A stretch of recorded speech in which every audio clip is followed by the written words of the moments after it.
firm. You know what I mean? See, this is still very, very solid. Good. I've been training all my life, and that's why I say, you know, the focus of training has always been there. Yeah. And nobody has to wake me up in the morning to go and work out. I wake up automatically and I'm ready to go, you know. There is. Good morning, good afternoon, and good evening for another very special edition of WOWSA Live with two very special guests. Welcome, gentlemen. Welcome. Yes. Yeah. And Ned, you interviewed this young man today. He's 86 years young. And off the top of your head, can you repeat just some of the achievements that Rajan did? We have probably the most famous swimmer from Quebec at the hotbed of marathon swimming at certain points in time. Won the very famous Lac Saint-Jean swim, the first Quebecois to win that swim. Competed for 15 years, many times in Atlantic City, many times in Lac Saint-Jean, competed in Argentina. There were a couple of things he said yesterday that stuck out into my head. It'll last me forever. One of them was the First Nations in Lac Saint-Jean named him an honorary chief and gave him the nickname of the Otter. And the other one, which still has me smiling, is at one point he went into the hospital for a fairly major heart operation. And as a way of visualization or a Zen trance, he just said, okay, I'm starting Lac Saint-Jean. I need to get to the other side, which is going to take, you know, a little bit longer than the operation. So I'll just focus on getting to the other side of the lake. And I just thought that was just a fantastic way of approaching an adversity. And you know what? That is a fact, because it did take a little longer.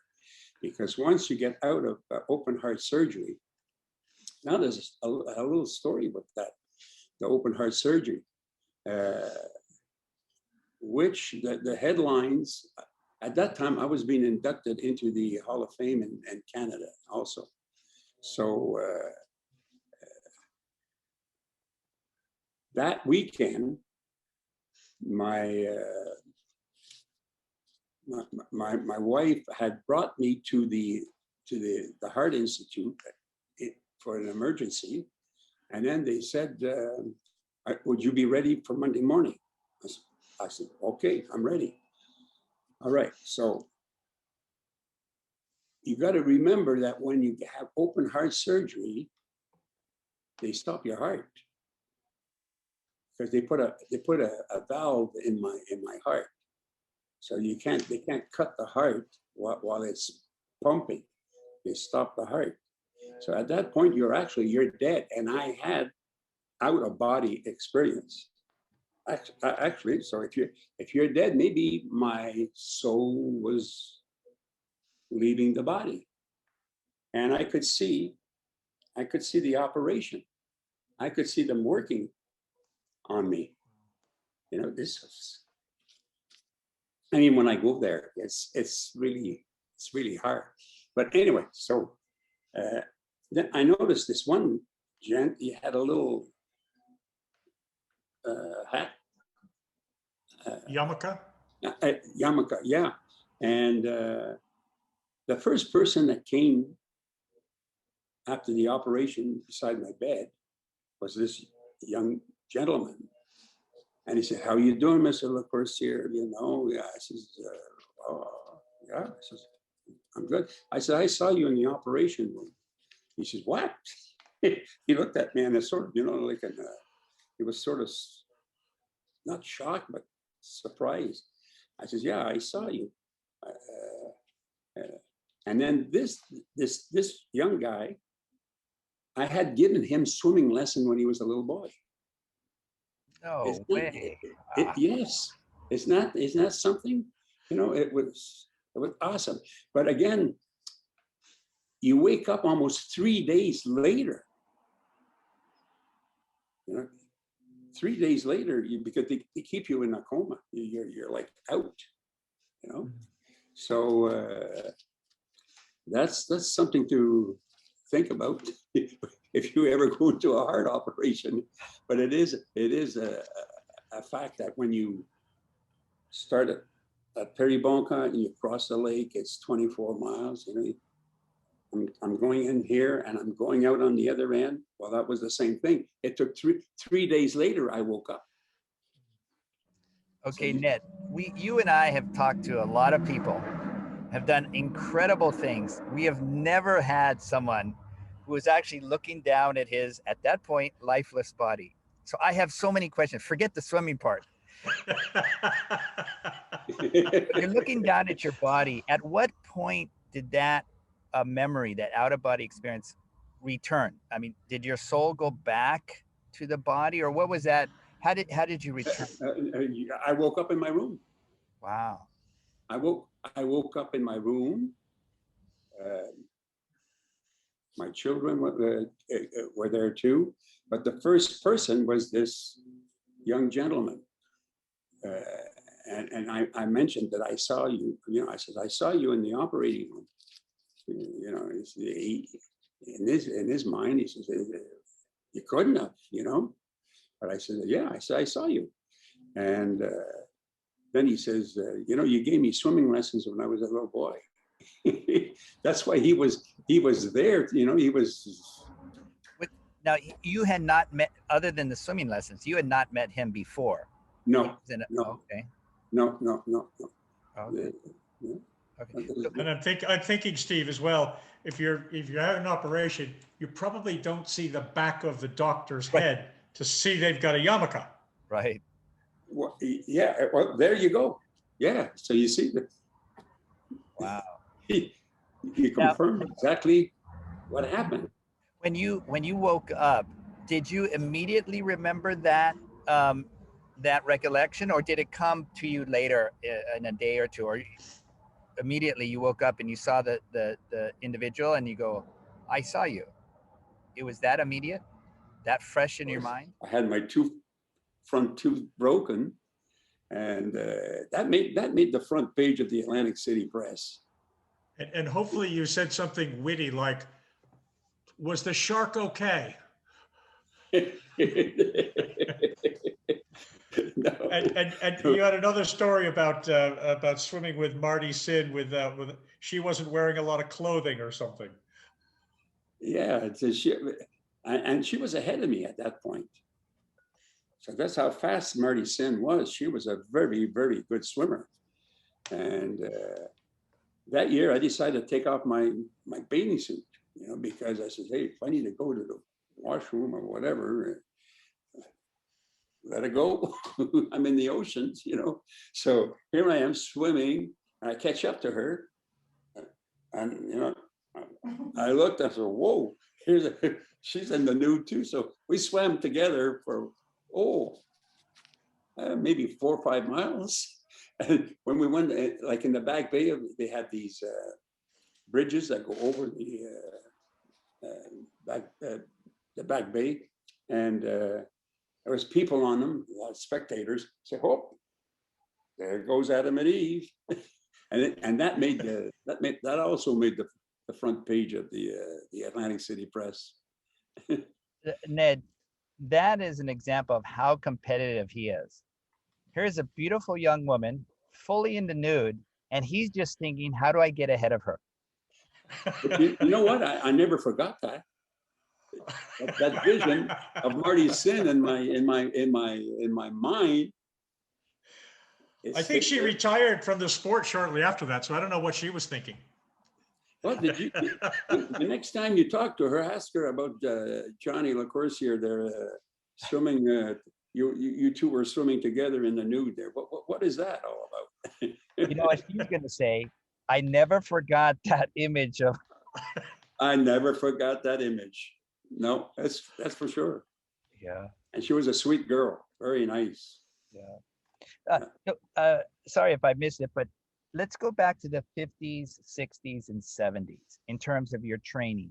What did you do on a daily basis? Did you do, let's say, weight training when you were younger and no weight training later, or vice versa? The only weight training I did was the the pulleys on the wall. Yeah.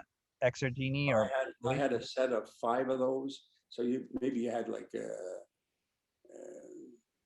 weights were like starting off with 3, and then it went to 4, went to 5, and maybe 6. So I might do 100 repetition here, 100 there.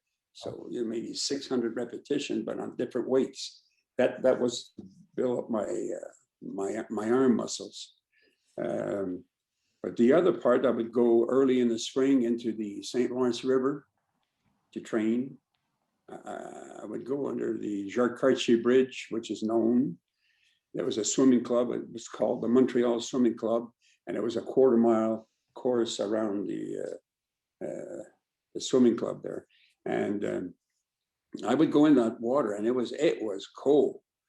A lot of times, the customers were sunbathing, but they wouldn't go in the water. But when they would see me swim, that someone would just come and see me. I'd be swimming and say, "Oh, geez," they'd jump in and they would go right out. You'd say, "What is this guy swimming around this 1/4-mile track there? How can he do this?" But that's what it was. But to get used to that, at home, I used to go into my bathroom in the bathtub, and I would pour maybe 4 or 5 bags of ice. These bags of ice you get, and I would stay in there and take it for as long as I could until I really shivered. To have that in my mind, to know what it is, because that Lake St. John, the first time I did, I said, I would never go back, because it was that cold. It was cold. But after, I said, the following year I was there, and I did it for 15 years. So and you said, at least I'm not in the bathtub now. I'm not in the bathtub. I'm in the real. I'm not in a bathtub with bags of ice. It can't be that cold. What about your interval training or anything like that? Did you see any difference? Were you getting faster? Did you maintain? Did you go harder sets? I would maintain. I don't think at that level you do get faster because of my age. 26, 27. At 27, that's where I won most of my swims, like the one in Mexico and the 24 hours, the Lake St. John. That's where you become, really known. People find out, oh, here comes that guy who better be ready for him. What about goggles? Did your goggles stay the same all those years, or did you have a different swim cap? Yep, I had a special pair of goggles.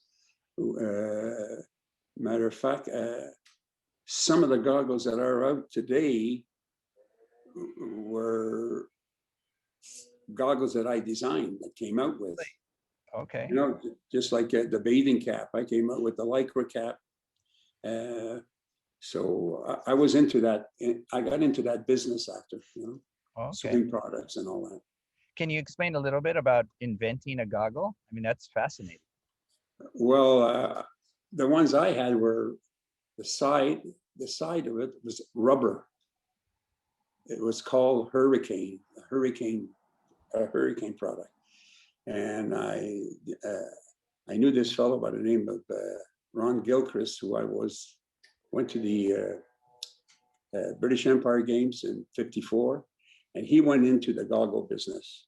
So I asked him if he could design a pair for where I could see on the side, because this pair I had, this Hurricane, was totally rubber. Oh, really? Okay. Yeah, it was rubber. So you couldn't see this way. You had to be focused to look straight forward. So when you wanted to look ahead, you had to lift your head to look. Okay. Yeah. So he designed a pair, and then I went into that business. Oh, wow. Yeah. And you designed these new goggles after you were swimming with Marty Sin. You just wanted to get a better view in the water. Was that it?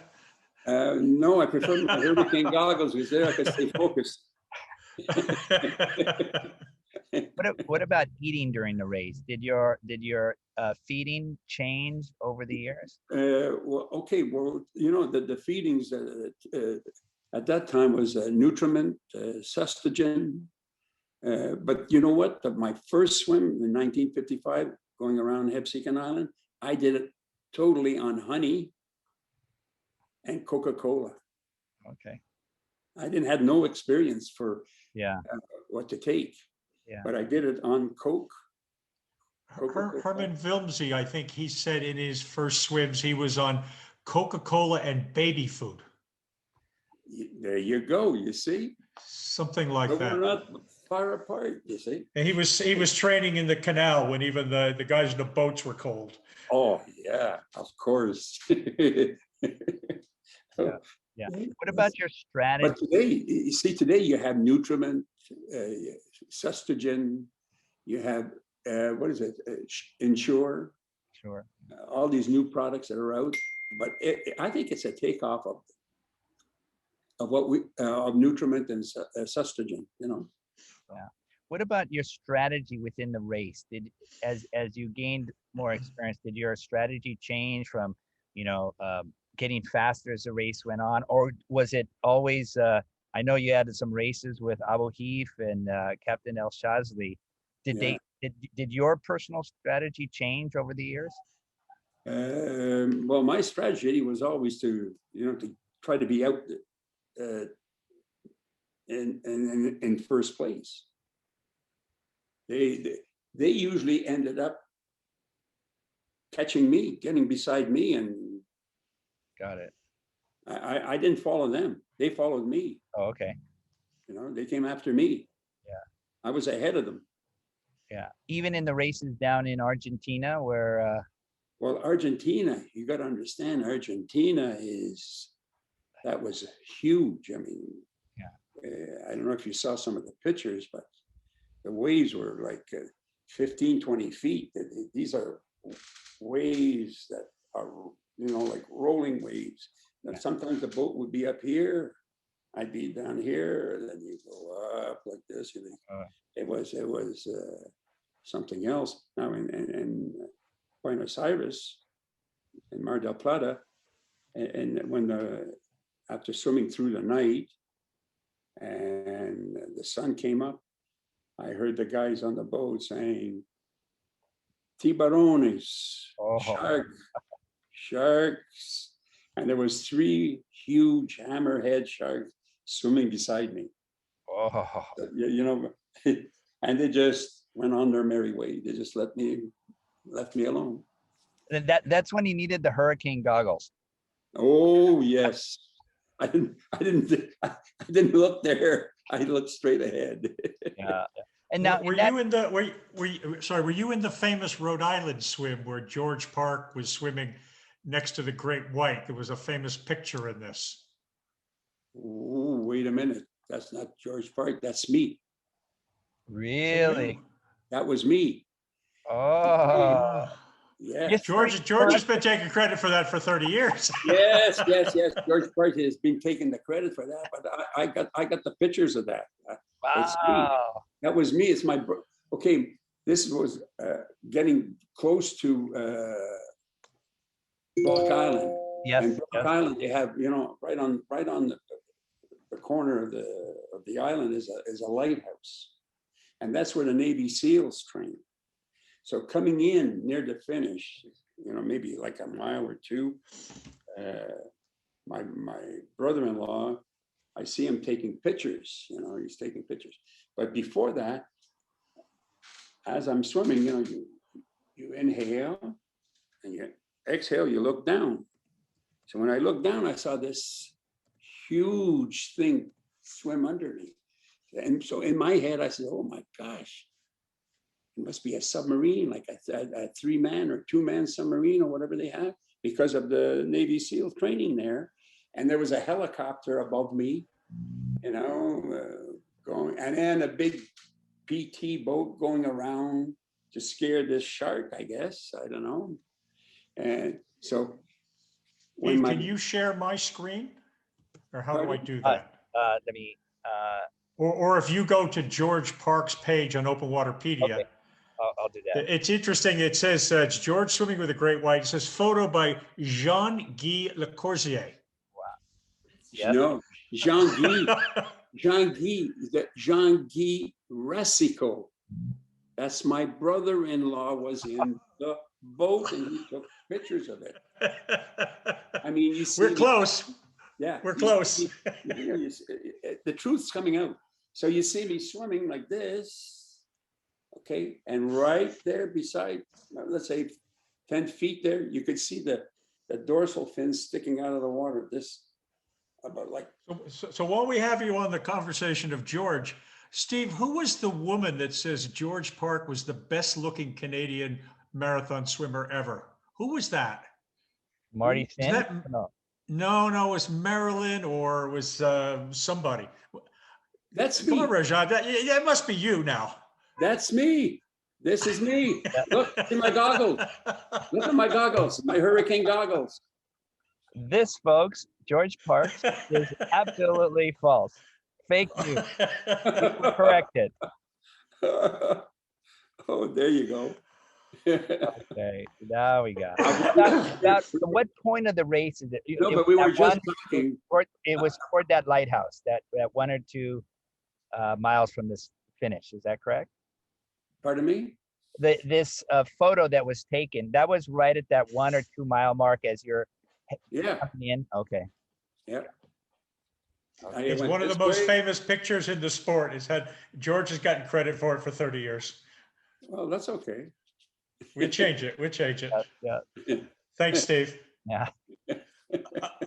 Rajan, while I have you on these swimmers, one of my favorite swimmer stories is Ralph Willard, who was always described as a particularly old guy with no speed, who would never quit and would just show up places. Did you swim with Ralph? He was in the Atlantic City swim. But it takes someone that comes in last, or the one that comes in first look good, So all these swimmers, whether it be Abu Heath or Herman Willemse, Tom Parks, Lumsden, Wozniak, there's so many. Even Marlon Bell, Cindy Nicholas. There's so many. Yeah. What was the funniest pre-race episode or remembrance that you had? The funniest thing that you just laugh and right now you just remember before race started. Oh, you know what? We were so focused. I don't remember anything really funny because everything was pretty serious. When you get to the start of a swim, just getting ready before you got butterflies there, and you're really focusing on getting out there and trying to get over this swim. 26 miles is a long. It could be anywhere from 9 to 10 to 12 hours. The Atlantic City swim was a real hard swim. Yeah. Did you, before the race, did you shake hands? Did you nod? How did you acknowledge your competitors before the race? Oh yeah, we were all friendly. Okay. I mean, hi, good luck, best man win, and it went on that way. It was great. And you were saying people like, or swimmers like Abu Heath would just latch onto you, just swim right next to you. Was there any drafting in those days, or drafting? You didn't have. I think the Egyptians did that. They did it. Let's say they wanted it. Let's say I was ahead of them. There would be 3 of them. So one would lead, the other one would stay behind, and the other one would go in front, and they would go that way, and they would eventually catch up to you. Yeah, interesting. As a matter of fact, now that's what they do in Lake St. John. I mean, they're crossing Lake St. John in 7 hours. Yeah. I mean, it was 11 hours, 12 hours. They say, well, what change in And swimming, well, a lot of things. The swimmers are faster, but they're also swimming in teams and drafting. Yeah. So if you're a fast swimmer, if you're swimming 2.5 miles or 2.75 miles an hour, and you got another guy behind you, you're drafting, then the other one goes in front and he starts sprinting. I mean, it works. That does work. I mean, I use it now, even when I'm swimming. Yeah. Yeah, I got when I train, if I train with a partner, if he's in front of me, I stay behind him. I draft, because he's much younger than me. Yeah. What about when you were racing and you're tired and a Marty Sin or a female would be with you? Did that drive you any drive you No, more than a male? no, no. If a woman was in front of me, it was I didn't feel too good about that. You know, I said, I think I'm faster than a woman. But you know what? Talking about women, Greta Anderson was the first one to win the crossing of Lake St. John. She was a woman. Yeah. And in 1958, she won the crossing of Lake St. John. Helge Jensen came in second. I came in third. Oh, okay. Then this 59, I came in second. And 60, I won it. Yeah. Yeah. And Wow. then, okay, I got another story to tell you about. The Mexico swim, Guaymas. Guaymas, Sonora, Mexico. So when I won that swim, I headed up to my room, which was like a motel, 2 levels. So I had to go up the stairs. I was burnt to a crisp by the sun. And I had a towel over my head, and I just wanted to get into my room and clean up and that. And there was these 2 or 3 guys outside my room. And they wanted me to go into the room. And they says, Senor, enter the room. I says, but as I looked at my door, there was a cross on my door. Like, they took a piece of silver paper and they cut out a cross and they put that on my door. Well, me, a cross, I am religious, but a cross can mean many things, And they had, to me, they looked like banditos, They were all dressed in white, and they had these long machetes. Oh. So I says, well, I don't know. I didn't feel too good about it. So I says, my amigo, my coach is over there. Un momento, 1 minute. My coach got the trophy. He didn't have the trophy. I just wanted to get out of there. So I went down the hallway, went down the stairs, and then I met the director of the swim, the guy who organized the swim by the name of Tommy Jameson. And he says, what's the matter? What's going on? I says, look, somebody put a cross on my door. What? He says, really? He says, show me that. He says, I don't believe that.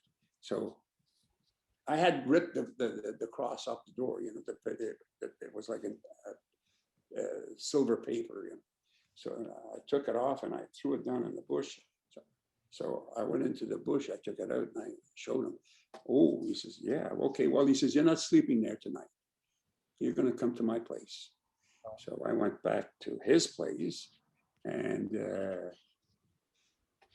put me up at his, gave me a nice guest room and that. But even there, I didn't feel too safe. So I once I was in my room, I closed the door, I locked it, and I put a chair under the doorknob. And I ended up in the corner of the room watching the door. And the door was like a patio door and the window. And I was in a corner like this. And I fell asleep. There. they didn't knock the door down, but in the morning they bang and bang. They were banging on the doors, right? Is he alive? What's going on there? And they said, "Oh, you." I said, "I said, I'm sorry." I said, "I fell asleep," and okay, so he says, you better get cleaned up because we're going to have the presentation of the trophies and that, But I had a feeling they didn't want to pay me, Ah. But they eventually they paid me. They gave me a check. So. How many? May I ask how much was the check? Oh, it was like it was in the thousands, like 45,000 Pesos. pesos or something like that. It was a lot of pesos, a lot of numbers. gross. Yeah. But how much money was that in either U.S. dollars or Canadian dollars? Oh, it could have been maybe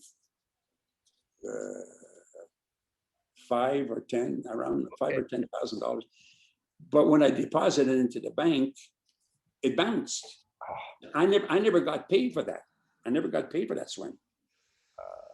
They paid me, but the check bounced. And you didn't go back. Nope. I went. That was the second year. Yeah. The first year I got paid, but the second year I didn't get paid.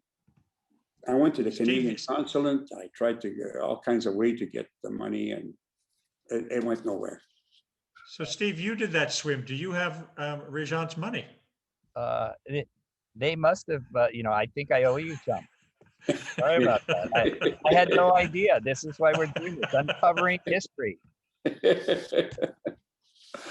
Oh wow! But this is the one where you swam with Claudio Pleat, isn't it? Yeah. Is it Steve? Yes. Yeah. So Claudio, yeah, he was awesome. Did you swam with? No, he came after. Yeah. Okay. He did the double of Lake St. John. Yeah, crazy. Oh, crazy! Oh my God. We had the famous Dutch swimmer Monique Wildeschut, who did the double, and she had one of the great stories. She said, halfway back, she didn't want to be there. Halfway back, but then she decided it would be double dumb. And I said, "What is double dumb?" She said, "Well, it was dumb to do a two-way, but it would have been really dumb to get out 1.5 ways. So it would have been double dumb." So she finished. Oh my gosh, I take my hat off to them. I mean, that's awesome. Yeah, it's a long way, especially you touch that Roberval and you go back to Peribonka. Whoa. Yeah. What about travel between all these places? Now I can go to LAX, for example. I can get American Airlines. I can get Air Canada. I can get Delta. I can get Aer Lingus. I can get the Qantas. I have every way to get around the world. Yeah. When you were swimming in the 50s and 60s, how did you get to all these places? When I went to South America, it was Canadian Pacific Airlines. Okay. At the time. And then, of course, when you get to different countries, from Ciudad Juarez and different flights, it's a funny story. It's something that just pops in my mind.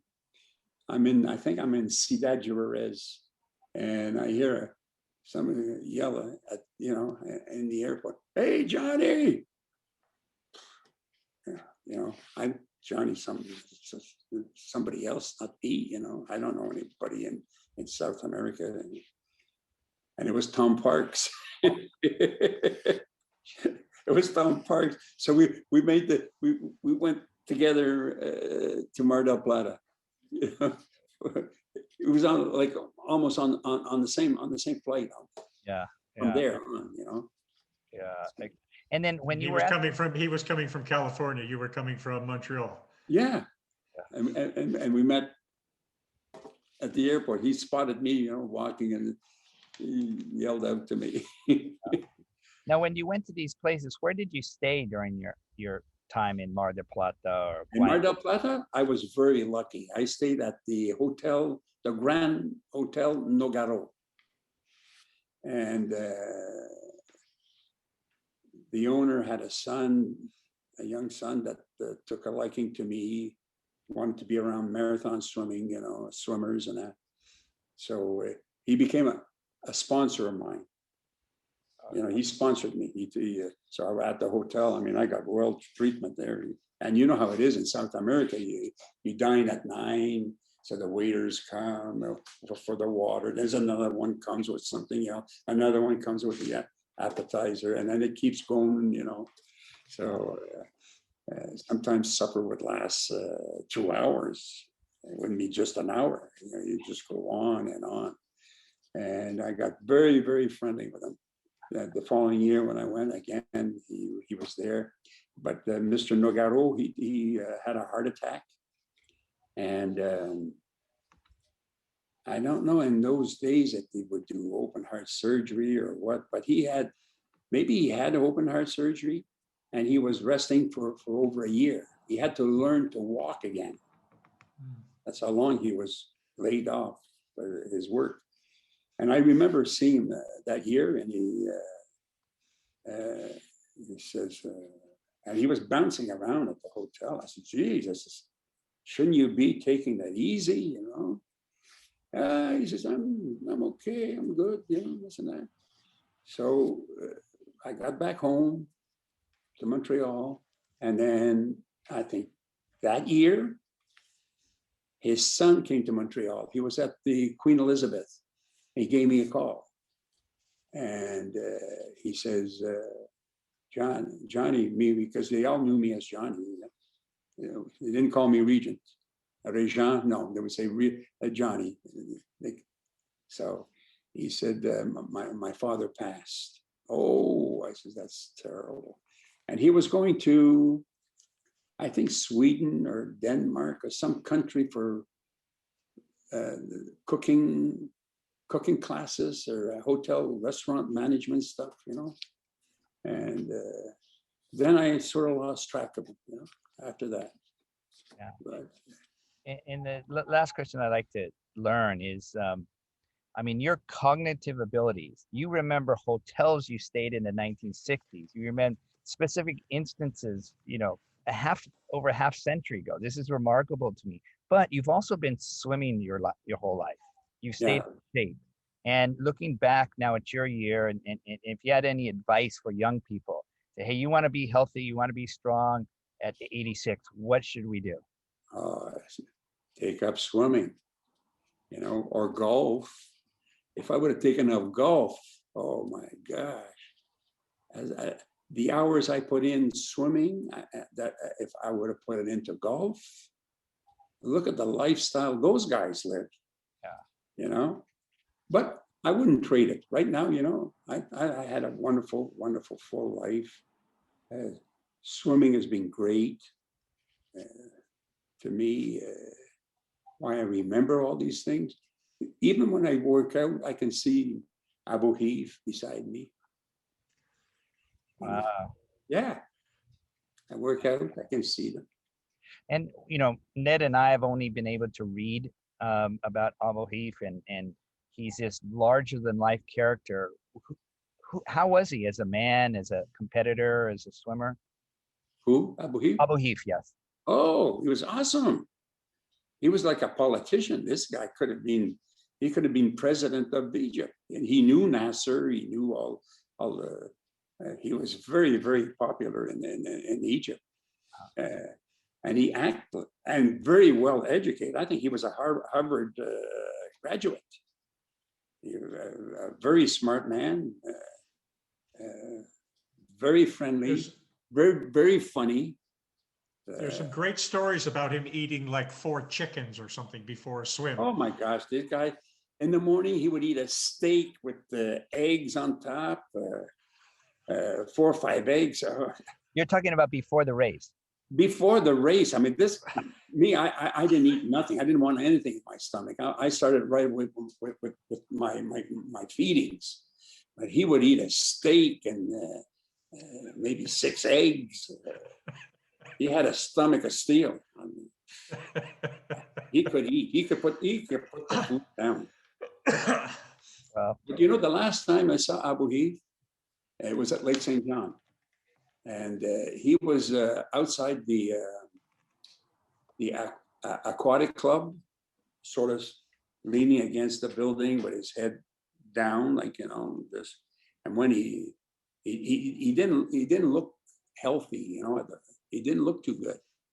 But when he spotted me, you know, because I was walking towards him, and he sort of bounced.